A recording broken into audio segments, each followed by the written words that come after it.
17 آیت تک جب ہم کلام خدا کو تلاوت کرتے ہیں تو بائبل مقدس یہ بیان کرتی ہے کہ ہم نئی مخلوق ہیں. آمین. ہم نئی مخلوق ہیں. اور نئی ہم کیسے ہیں؟ نئے سرے سے پیدا ہونے کے سبب سے.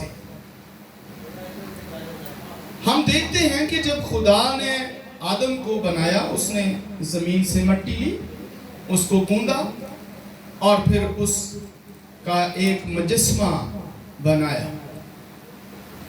اور خدا نے اس پوری باڈی کو جب کمپلیٹ کر لیا تو کیا آدم دیکھ سکتا تھا؟ نہیں. سن سکتا تھا؟ نہیں.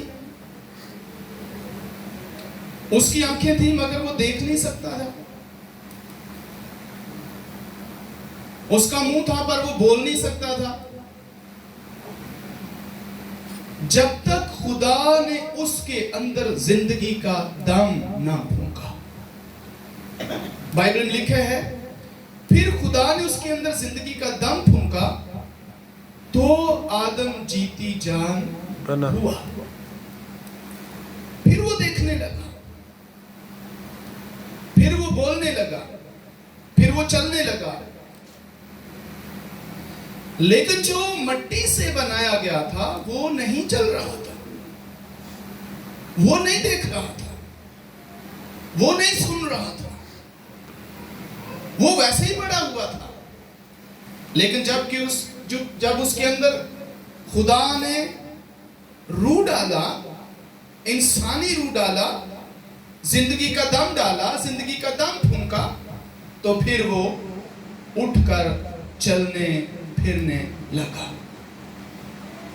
یہ بالکل ایسے ہی ہے. اگر آپ اس کو تھوڑا سا توجہ سے سنیں، آپ نے ایک نیا لباس بنایا ہو، یوں سمجھیں آپ نے ایک نیا لباس بنوایا ہے، ایک پینٹ کوٹ آپ نے بنوایا ہے اور آپ نے اس کو ہینگر کے اوپر لٹکا دیا ہے، لیکن وہ نہیں چل سکے گا.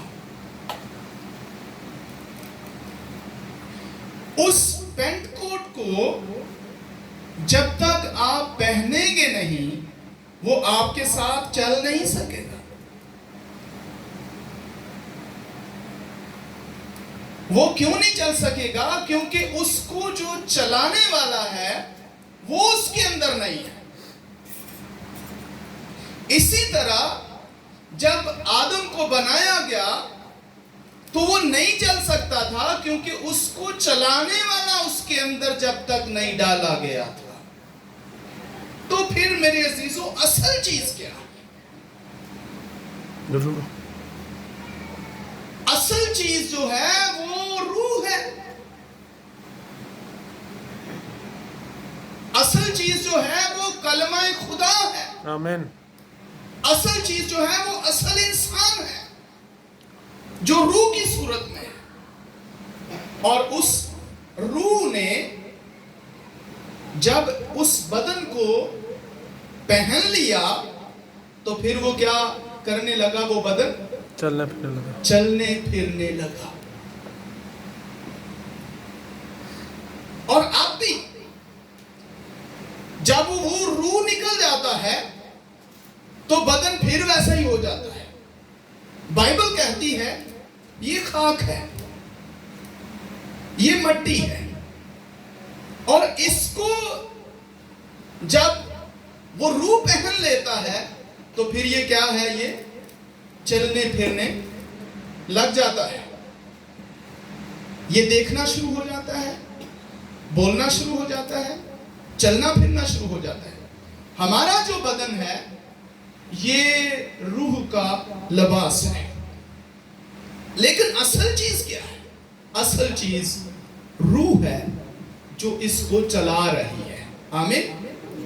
اس لیے خداوند نے کہا کہ جب تو اس درخت کا پھل کھائے گا تو تو ڈیڈ ہو جائے گا. بدن تو نہیں مرا تھا. اس کا مطلب ہے گناہ کس زمرے میں آیا؟ کس کے کھاتے میں آیا؟ بدن کے کھاتے میں نہیں آیا.